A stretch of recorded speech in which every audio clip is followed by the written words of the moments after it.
Seberapa menakutkan penjara di Thailand? Tahanan tidak punya tempat tidur. Di luar panas luar biasa, orang-orang di dalam saling berdesakan untuk tidur. Ada banyak bau busuk di sekitar. Tidur, dan tidur lagi. Billy baru menemukan jika pria di samping dia wajah pucat. Ternyata sudah mati. Tapi dia juga tidak terkejut maupun takut. Hanya berbalik badan lalu tidur lagi. Di dalam penjara ini, orang mati di sini adalah hal terbiasa. Polisi juga tidak mau investigasi. Hanya membungkus tubuh dengan plastik. Billy tahu tempat ini sangat menakutkan, jangan membuat masalah di sini. Tapi sebagai orang dengan kulit paling putih di sini, akan sangat sulit untuk tidak terjadi apa-apa. Di saat ambil air, seseorang mencoba bermain trik di belakang. Dia tidak bisa menahan lagi jadi langsung berantem sama orang lagi. Dan akhirnya dia langsung masuk ke ruang gelap. Ruangan yang tidak berbeda apa dengan tempat untuk anjing tinggal. Setelah berlutut selama 3 hari, dia bisa keluar juga. Terkunci di ruang kriminal. Ini adalah ruangan penjara yang mengunci orang-orang paling kejam di sini. Billy juga hanya orang biasa. Dan dia adalah orang yang paling bersih di sini. Orang baru harus laporan. Cepat diberi pelajaran. Semuanya mengepung Billy. Naik ke badan dia. Memaksa dia melakukan push-up. Ini masih beruntung. Orang kurus ini baru menyedihkan. Hari kedua. Menemukan dia bunuh diri dengan cara digantung. Polisi datang untuk menangani tubuh lagi. Mereka tanpa rasa. Seolah-olah seperti sedang merawat ayam. Penjahat berbahaya melihat Billy. Sepertinya sedang mengatakan bahwa orang berikutnya adalah kau. Dalam keadaan yang begitu keras, Billy hidup dalam ketakutan setiap hari. Hari itu dia datang ke ruang klinik. Ingin minta analgesik. Tapi pengawasnya bilang, obat di sini gratis untuk orang lain. Tetapi orang asing harus bayar.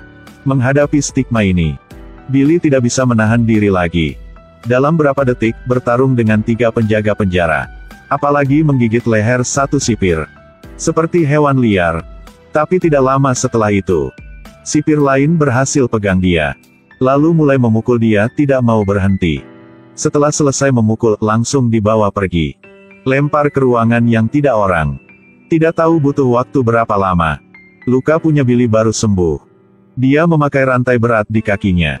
Dibawa ke ruang kriminal. Karena kejadian itu, para kriminal lebih menghargai Billy. Mereka tidak mengganggu dia lagi. Tapi karena tidak terisolasi, jadi dia sudah ikuti penjahat yang lain. Setiap hari berbuat yang aneh. Sampai malam itu, 3 tahanan bersama membuat tubuh mereka menjadi tangga. Lalu naik ke atap. Mengambil baling-baling. Bukan karena mereka ingin melarikan diri dari penjara. Tapi ingin membunuh orang. 2 jam kemudian, para sipir datang. Suruh semua tahanan bangun. Lalu bawa ke ruangan ini untuk pemeriksaan.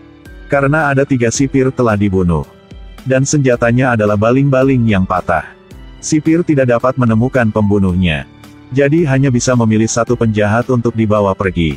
Di tubuh dia ada obat terlarang. Dari pengeras suara terdengar tangisan yang menyedihkan. Orang itu dipukuli hampir mati. Ini adalah pertunjukan untuk dilihat semua orang.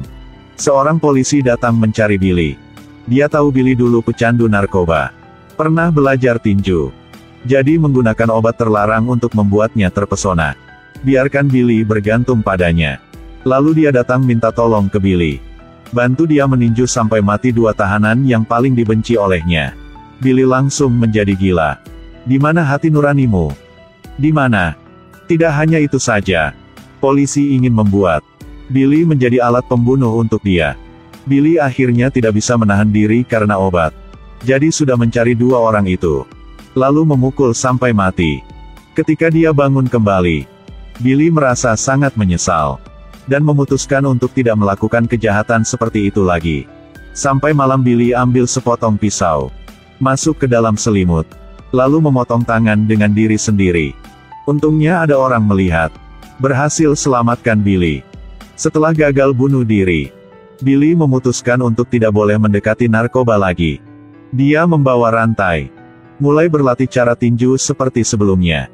Karena dia melihat, di dalam penjara ada 1 tim seperti itu. Mungkin itu akan mengubah situasi saat ini. Keesokan harinya, Billy pergi ke ruang latihan tinju. Dan hasilnya belum bisa masuk ke dalam. Ditendang keluar oleh pelatih. Dia berlari ke toko itu lagi. Beli rokok.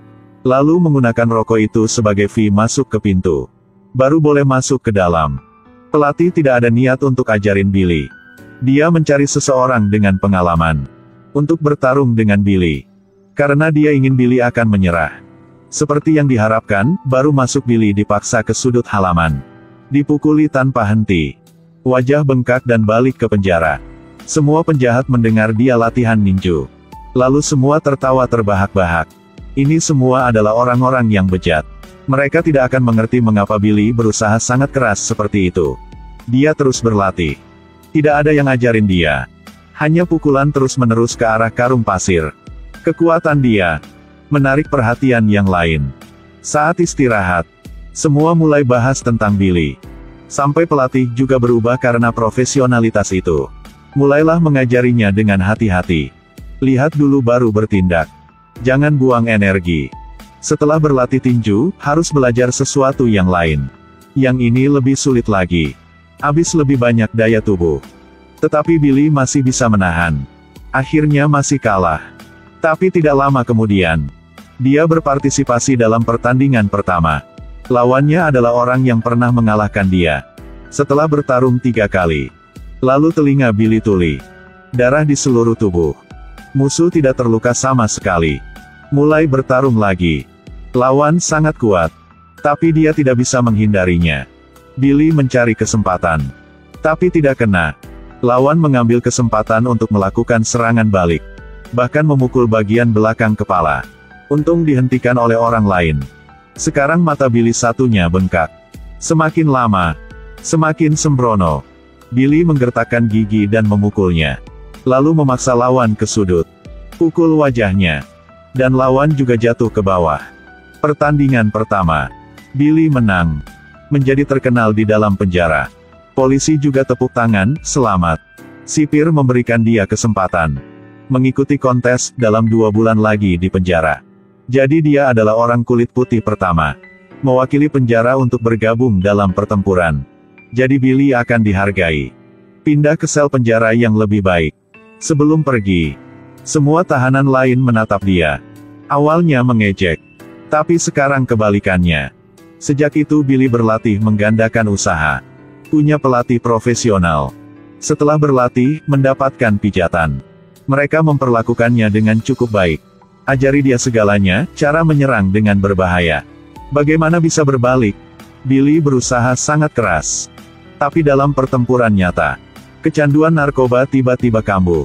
Setelah kehilangan akal sehatnya, pukul rekan satu timnya dengan sangat keras. Langsung dibawa pergi oleh polisi. Masuk ke dalam ruangan sendiri. Setelah memancarkan dengan dinding, dia perlahan-lahan menjadi tenang. Dia tahu bahwa tidak bisa membiarkan diri sendiri dikendalikan. Jika tidak akan ada kesempatan lagi. Setelah 1 minggu istirahat, dia balik ke ruang latihan. Melihat Billy minta maaf. Maka orang yang dipukul memaafkannya. Latihan berlanjut. Tapi terus-menerus berlatih. Tiba-tiba Billy berlari ke toilet. Muntah segumpal darah. Dia jatuh ke lantai. Periksa tubuh baru mengetahuinya. Karena organ dalam rusak. Terutama pinggang kiri. Kompetisi tinju tidak dapat berpartisipasi. Tapi sangat sulit baru sampai sini. Bagaimana bisa menyerah? Tidak lama setelah itu, kontes dimulai. Billy dan rekan satu timnya masuk ke dalam mobil. Pergi ke penjara lain. Dan lawan kali ini adalah orang yang paling kuat dari penjara lain. Pertandingan baru dimulai. Lalu mulai bertarung beneran. Billy tidak mau dirobohkan. Tapi dipukul keras di pinggang. Terjadinya kembali luka pinggang. Membuat dia merasakan sakit yang tak tertahankan. Tapi Billy menahan rasa sakit dan berdiri. Musuh tahu bahwa Billy terluka. Berulang kali memukul pinggang kiri. Dia hanya bisa memeluk lawannya. Lalu perpanjang waktunya. Permainan akhirnya berakhir. Billy mendapat kesempatan untuk bernafas. Tapi serangan menyelinap lawan membuat lukanya semakin parah. Ini tindakan yang tidak adil. Pelatih menjadi lebih marah. Tapi di mana mendapatkan begitu banyak aturan saat bermain di penjara? Lawannya adalah bajingan. Tidak ada yang tahu apa yang harus dilakukan. Ronde kedua mulai. Billy sekali lagi dipaksa ke sudut. Lawan mengincar pinggang. Memukul 3 pukulan sangat keras. Membuat Billy kehilangan kesadaran. Billy marah membuang alat pelindungnya. Maka pertaruhkan nyawa sekali. Dia mencari kesempatan untuk memukul. Lawannya langsung jatuh. Dan tidak bisa bangun sama sekali. Kemenangan yang tak terduga. Banyak penonton bersorak di bawah. Billy tidak ada waktu untuk memberi selamat. Muntah darah di atas ring.